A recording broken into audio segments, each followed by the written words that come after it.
Entergy is proud to support programming on LPB and greener practices that preserve Louisiana. The goal of our environmental and sustainability initiatives really is to ensure that our kids and future generations can be left with a cleaner planet. Additional support provided by the Fred B. and Ruth B. Ziegler Foundation and the Ziegler Art Museum located in Jennings City Hall. The museum focuses on emerging Louisiana artists and is an historical and cultural center for Southwest Louisiana. And the Foundation for Excellence in Louisiana Public Broadcasting, with support from viewers like you.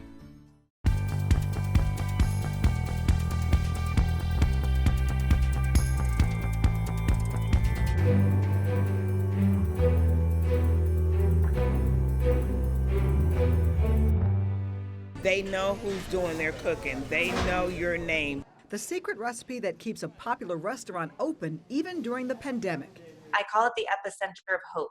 The Facebook group created to help COVID-19 survivors who are still recovering months later. It might be the wave of the future. The Salvation Army's big changes so they can keep on serving. Everyone felt the excitement of seeing the first tomato ripen. Why the COVID gardening boom is really about more than food. Hey everyone, I'm Andre Morrow. My partner Natasha Williams is off tonight. We'll have much more on those top stories in a moment on this week's edition of SWI. But first, another twist in a year of unnerving health catastrophes. President Donald Trump and his wife Melania testing positive for COVID-19. The White House says both have mild symptoms and are in self-isolation. We're also checking Louisiana's latest coronavirus numbers, which tally almost 900 new cases and 536 in hospital care. Governor John Bel Edwards announcing some bars meeting Department of Health Phase 3 guidelines can now reopen. More parishes are obviously qualifying to opt in for bars opening under the restrictions that we have in place, and the vast majority are in fact electing to opt in. So I just want to spend just a minute on what those restrictions are. First of all, only parishes with 2 consecutive one-week periods of 5.0% or less in positivity, as identified on LDH's website, can opt in to allowing bars to resume on-site consumption with those mitigation measures and restrictions in place. Also want to remind the owners to review what their operations need to look like under the order, including table service only. Customers have to remain seated. No service at the bar counter, and the 11 p.m. closing time. In addition, no one under 21 can be in the bar as a patron. And now we'll look at other headlines making news across our state. This week, the state saw some big business investments. CF Industries says it'll make a $41 million capital investment at the world's largest nitrogen fertilizer plant in Donaldsonville. The project will retain almost 500 high-paying jobs with annual salaries averaging $100,000. Louisiana also announced a partnership with Haas Automation and community and technical colleges that makes us America's first state to install a certain type of advanced machining center. The machining advancement enables the automated production of certain parts at the same time. BP settlement money is in the news. The state will get nearly $215 million in BP oil spill dollars for 2 major projects to restore more than 4,600 acres of marsh and other habitat near New Orleans. Work on the projects at Lake Bourne and Spanish Pass should begin next year. Even with the coronavirus pandemic, LSU's enrollment set an all-time high for the fall semester with more than 34,000 students. That's on the Baton Rouge campus. The size of the freshman class also broke records for a 3rd straight year. With a mandated reduced crowd of only 21,000 in Tiger Stadium, LSU fell flat in a stunning season-opening loss to Mississippi State. State lit up LSU's secondary for an SEC record 630 yards. The 44-34 loss was the Tigers' first since 2018, and that included last year's perfect dominant run to the national championship. Up next, on the road at Vanderbilt. The governor also this week asking people to keep former Governor Mike Foster in their prayers. Family friends report the 90-year-old Foster is in hospice care in Franklin. Foster was governor of Louisiana from 1996 to 2004. More than half a year into the coronavirus pandemic, and lawmakers are arguing over how the state should respond to it. That's the headline and major reason why a second special session is happening now at the state capitol. Senators advancing this week legislation that would rein in the governor's authority over public health emergencies.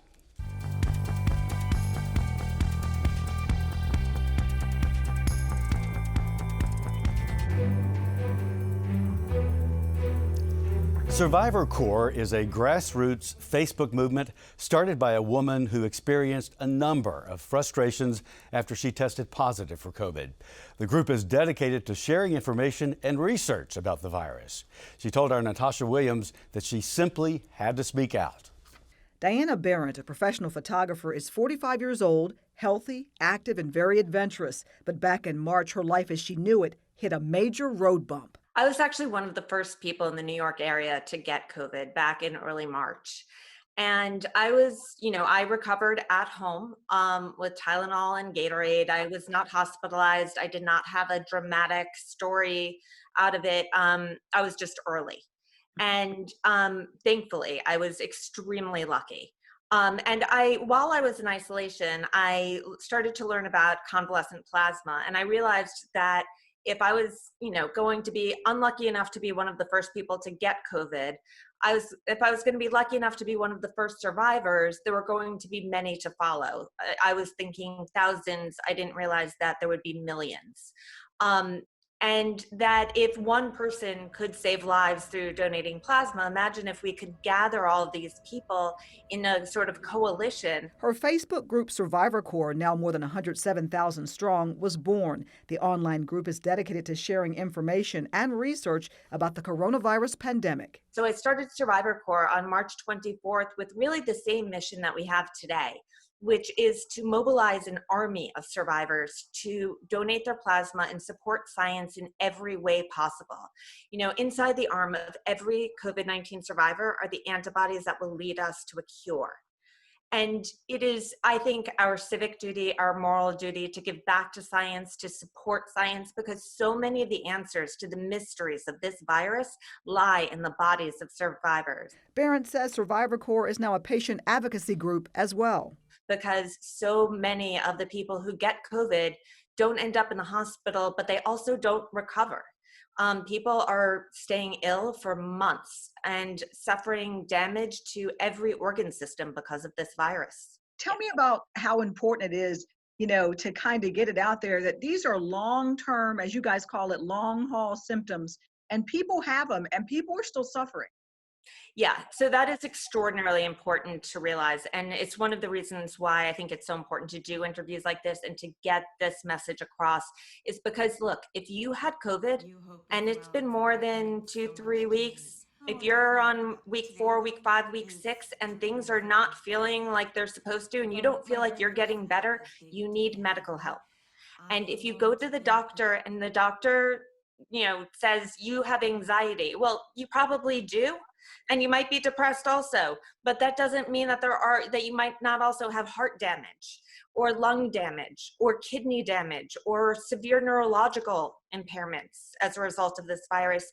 She says the Centers for Disease Control lists 12 symptoms associated with COVID, but through its membership, Survivor Corps has identified 98. She says COVID survivors must advocate for themselves and seek a second opinion if necessary. This is not in your head. This virus is, now that, we understand that it's vascular, not respiratory, it is really wreaking havoc on every single organ system.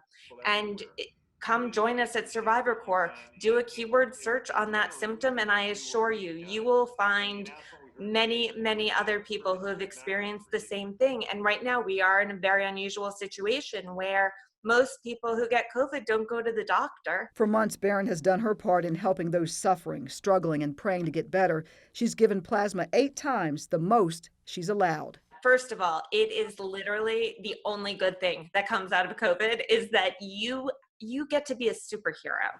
Your body did exactly what it was supposed to do when you got COVID. It encountered a novel virus and it created antibodies to fight it off. So you have this internal hazmat suit once you've had COVID. We don't know how long it's going to last, but the ideal time to donate plasma is 21 to 28 days right after you got sick. Don't wait too long, because that's when you have the most number of antibodies, and you can actually share that hazmat suit. You can share that immunity. You can share that superpower with other people, and it doesn't reduce your own immunity. And she says in the weeks and months ahead, as researchers try to develop a vaccine for the virus, Survivor Corps will be there for those who need help on the long, long road to recovery. So while you would normally advise people never, ever get medical advice on the internet, that's the worst idea possible. These are not actually normal times. And while we do not actually allow members to give medical advice to one another, they are allowed to share their own anecdotal information. And by sharing symptoms, you can identify your own. Several hundred people across the state have joined the Survivor Corps Facebook group. In fact, a woman we interviewed last week credits the group with saving her life.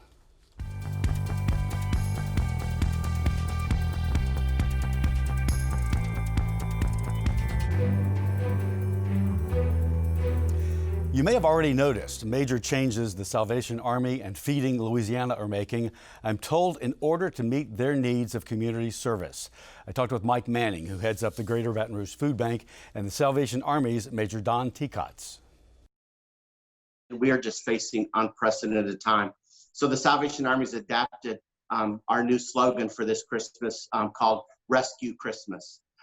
For us to be able to raise the funds we need for the Salvation Army year-round, and then to be able to help people in our community. We are so looking at the obstacles that we have in our way of where we're going to be able to ring bells, how we can help people and not be in mass groups of people. We're just kind of juggling a lot of things right now.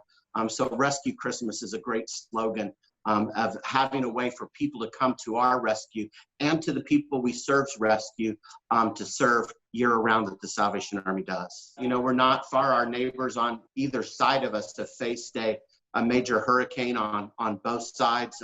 We're good friends with the officers who serve in Lake Charles. You know, their town is devastated a lot. And we've had some of our teams there helping to serve. Our emergency disaster canteen has been there to serve.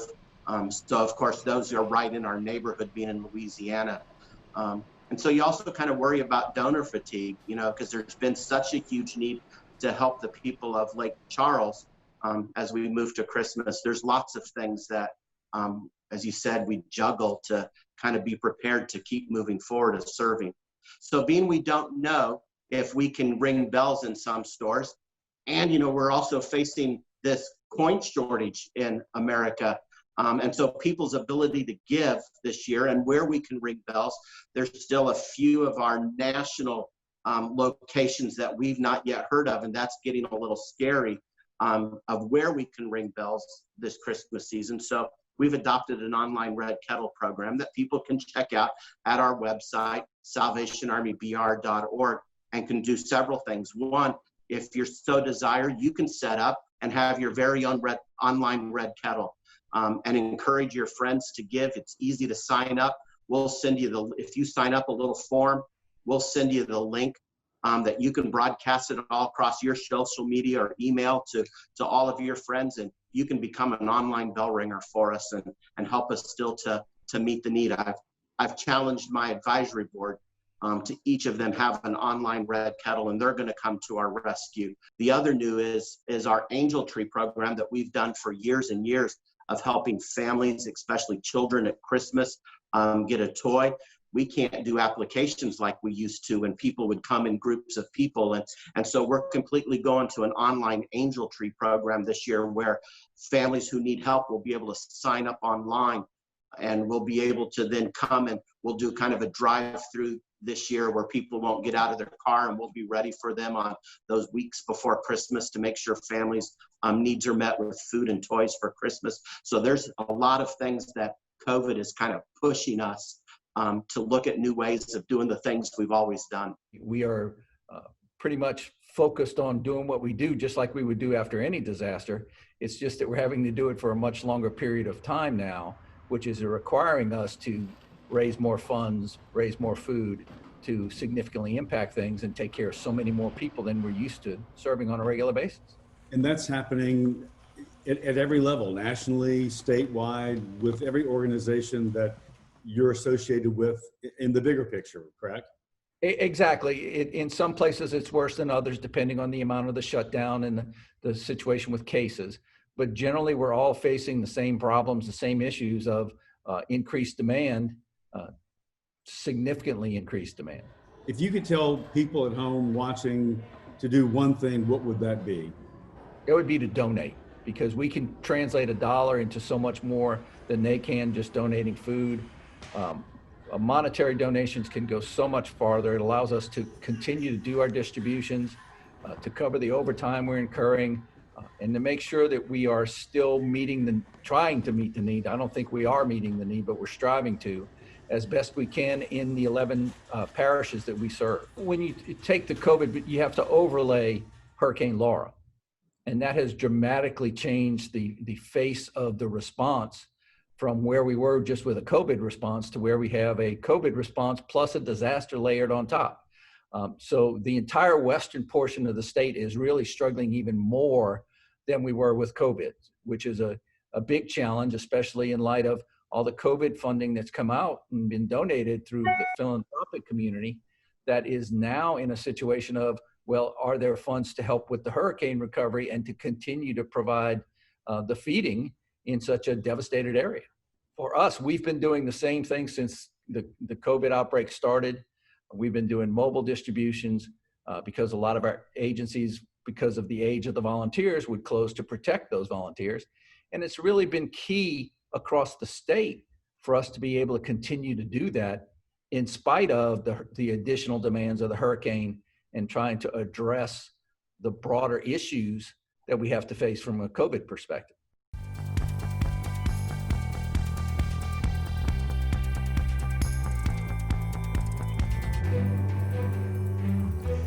The pandemic has forced the way small businesses operate just in order to stay open. Natasha Williams spoke with the owner of Baton Rouge's Zeeland Street Market. It's a popular Garden District destination for 30 years. For 3 decades, Stephanie Phares has been cooking in the neighborhood she calls home. Basically, it was a fluke. I lived on Zeeland Street. This was a convenience store. The owner wanted to sell it, and so he ended up selling it to my husband and I. Of course, it's changed and had several renovations over the years, but hopefully this is my final one. Over time, took out all the convenience store items. We had gasoline for sale outside, took that out and basically brought in more chairs and made it into a little neighborhood restaurant. And over the years, her Garden District neighbors have flocked in for breakfast and lunch, sometimes for both in the same day. Get to know your customer, get to know your clientele. We cook with love and use fresh ingredients. Hopefully you can't go wrong with that. Once you know who your clientele is, you're able to offer them what they want without even saying what I need today. I can see these 2 guys walk in and they automatically want that BLT.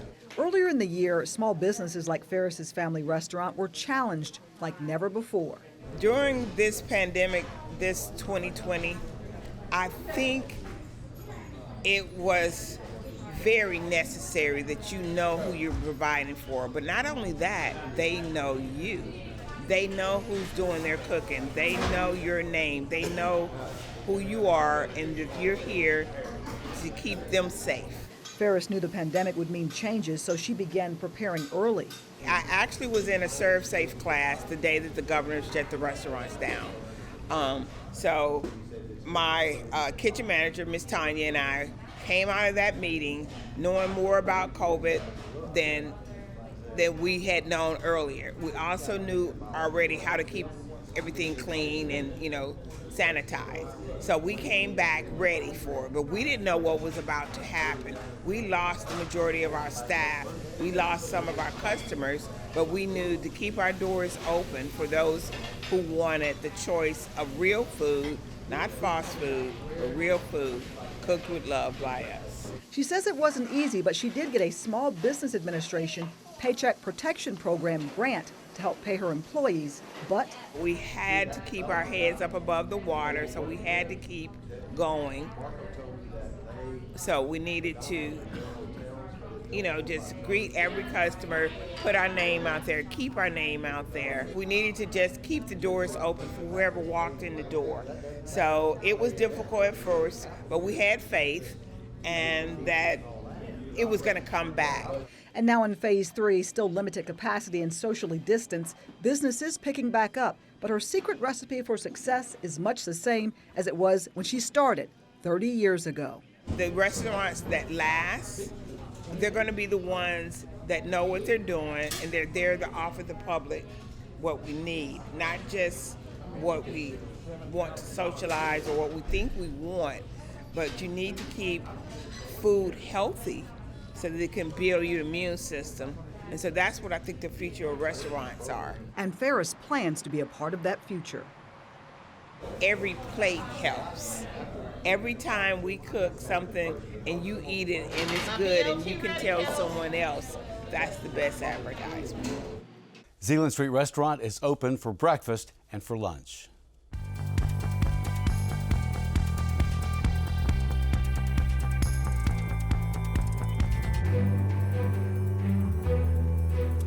There has been a boom in home gardening since COVID took over our lives. You had people locked down at home and fears of food shortages emerging. I talked with a Baton Rouge woman who was among the legion of gardeners, and she says while the fresh food is great, it is about much more than that. So how did it evolve? How did you decide to do it? Long before COVID clamped down hard on the life we knew, Kathleen Pourciau of Baton Rouge had been floating the idea of planting a vegetable garden. But it took a bout with the winter blues at the same time pandemic lockdowns forced people home to bring her along to the next step in her decision-making process.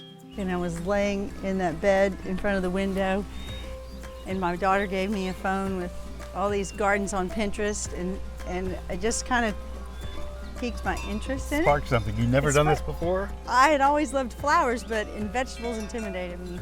Intimidation or not, it was coming time to plant. So daughter Bonnie Kate became cheerleader and closer of the deal.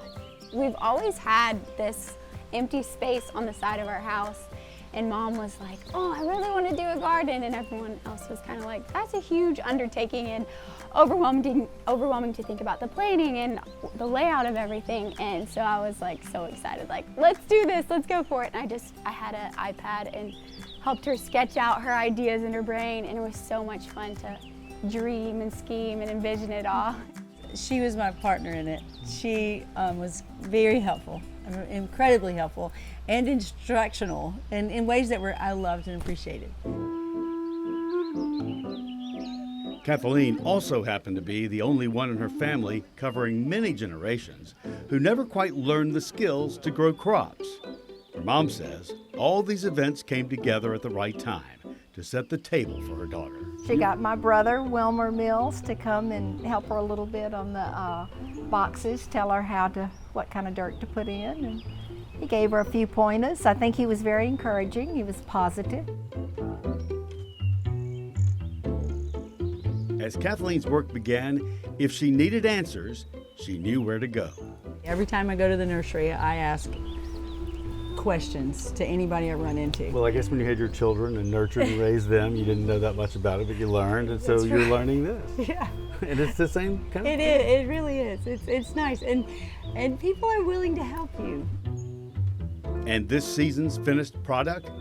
It's a flowing mix of vegetables that casually coexist with flowers and fruit trees, pathways and spaces that lead to areas to read a book in solitude, or multiple expansive tables covered in candles for dining al fresco. It was really fun to make the most of every square foot outside, and I wanted to just facilitate people being able to enjoy each other, and without having to go and grab something and set it up and hang it up or whatever, just be able to walk outside and have places to connect. But even all that is not Kathleen's favorite part. Everyone felt the excitement of seeing the first tomato ripen or eating salad with our things in it. I mean, everyone felt that, and And also, they would come over and sit in the arbor. We just gathered around it. It was so nice to just be able to be outside together, eat yummy things. I mean, I think it's one of our favorite parts, not one of, it is our favorite part of the yard for sure.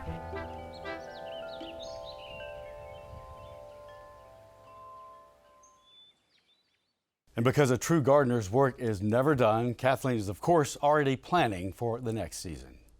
The Louisiana Film Prize Festival is underway in Shreveport. Films being considered began streaming online today and will continue through October 11th. Independent filmmakers are competing for a cash prize of $25,000. There's much more information about it all at lafilmprize.com. One of the state's biggest philanthropists died this week. Businessman Lod Cook, known for his major gifts to LSU, suffered a stroke 3 years ago and had been bedridden ever since. Cook was corporate vice president of Atlantic Richfield Company and named an LPB Louisiana Legend in 1995. He is most known, though, for making that initial gift to build the Lod Cook Alumni Center at LSU in 1993. Lod Cook was 92. And that's a look at our show for this week, everyone. Remember, you can watch anything LPB anytime, wherever you are, with our LPB app. You can catch LPB news and public affairs shows, as well as other Louisiana programs that you've come to enjoy over the years. And please like us on Facebook, Twitter, and Instagram. For everyone here at Louisiana Public Broadcasting, I'm Andre Morho. Until next time, that's the state we're in.